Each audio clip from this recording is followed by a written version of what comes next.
sponsored by the Bridgeway.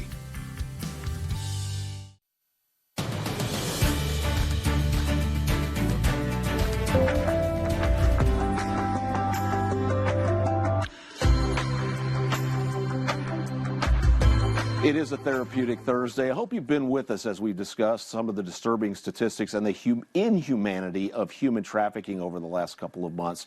Our partners at the Bridgeway have been kind enough to share that information. Today we wrap up that series with information on treatment options for victims, as well as information about community support. Megan Miller, CEO of the Bridgeway, is back along with Shannon Holman with Arkansas ACASA. Thank you both for being here. Thank you. And Shannon, really, thank you for shining light on this subject. We've learned so much in these segments, and we really appreciate it. But we're going to talk a little bit about what this gentleman does for our community. Absolutely. I think it's so timely. You know, Tim Griffin yesterday hosted the 2025 Missing Persons event, and they had a lot of education on human trafficking, and it really brought light to how much it is an Arkansas problem, and it's why ACASA is so important to Arkansas, and we're happy to have Shannon Holman with us. Shannon is the Director of Human Trafficking Program with ACASA, and ACASA is really a coalition of individuals and organizations, and their mission is to stop all sexual violence and human trafficking. And what's amazing about ACASA is that they provide both the advocacy for the survivor rights, but also tangible resources, housing, shelter, mental health care. So could you just tell us a little bit about the things that you offer the survivors of human trafficking and sexual violence? Absolutely. So we start off with whatever unique situation that survivor is in and just try to open up the menu for whatever they might need. Short-term housing, long-term housing, counseling, financial literacy, digital literacy. It's just endless to what we can do with our resources across the state and our network we've developed. Well, that menu of those resources has to be pretty broad because you really don't know who's going to come through those doors and what they might need. That's correct. We're set up across the state. As you mentioned, we're a statewide coalition. We have the state divided into 12 regions with 13 anti-human trafficking specialists in each region, or 2 in one region. But whatever that entails that we can help with is what we want to do, and come to them and meet them where they are, hopefully get them something where they are, or if we can need to get them across the state, there's transportation, anything else that we might need to move them. Megan, I think you touched this on some of the previous segments, but this is a problem that's not going away anytime soon. In fact, it continues to grow. Correct. And you know, this program has been in existence for about 3 years. I know one of the things we discussed is that it started out as a grant-funded program, but we all know how grants are a little bit unreliable. So there is some room right now that you could get support immediately for ACASA from others. Can you tell us a few of the ways that someone you can go to our website and follow the links and prompts down to donate, or you can call us and see how that might go for fundraising events, that type of thing. So if you go to the human trafficking page there too, it also lists all the resources across the state with hotline numbers, the name of that either crisis center or shelter in that area as well. You can contact them as well. And you know, one thing I noticed, that website is arkcasa.org.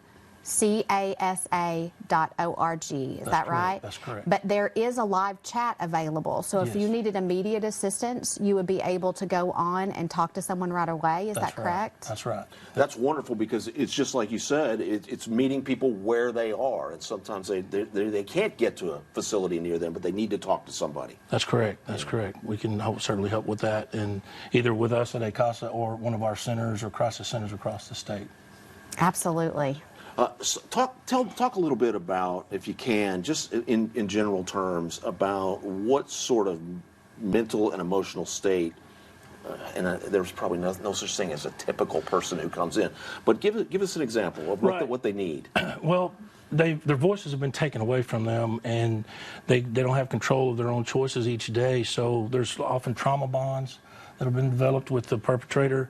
And so, you know, just getting them a pathway to get away from that and understand that they do have the power to make their own decisions.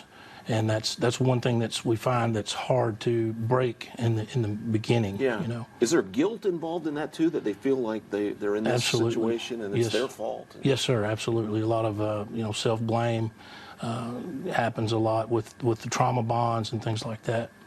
Trauma bond might better be described as Stockholm syndrome. Yeah. Many Yes. people know about that. So when we're talking about a trauma bond, it's very simultaneous with that same type of psychological coercion that occurs. Because they know this is not good for them, but they're afraid of the alternative. They're afraid of what. That's right. Yeah. Yeah, afraid of what they don't know. And so 88% of human trafficking survivors seek medical attention within their first year of their exploitation. So we try to reach out to a lot of to medical providers across the state, even walk-in clinics or anything. It could be a dentist office, something that, could let someone understand what a red flag is and how to recognize it and how to report it and how to deal with that. And you do have trainers who can go out to organizations to give information on that. Yes, we do. I'm one of the trainers as well. We do anywhere from an hour to 2 hour long basic, just HT 101 kind of information of how to recognize those flags and what to do, and as well as any other resources in your area, how to identify those that might help too. And if you know someone that's in this situation, you encourage that person to reach out, even if the other person feels powerless to do so. Do you get a lot of that? Yes, we do. So there's another reporting option too. Of course, the Arkansas State Police has a reportht.gov. You can go and report that too. But we also have a reporting mechanism called the Top Report. You can go to our website. The link is on there under the Human Trafficking tab. And if you just have information that you want to get out there, that could lead to an investigation or that type of thing. It's not directly to law enforcement, but we certainly pass that along at the right time.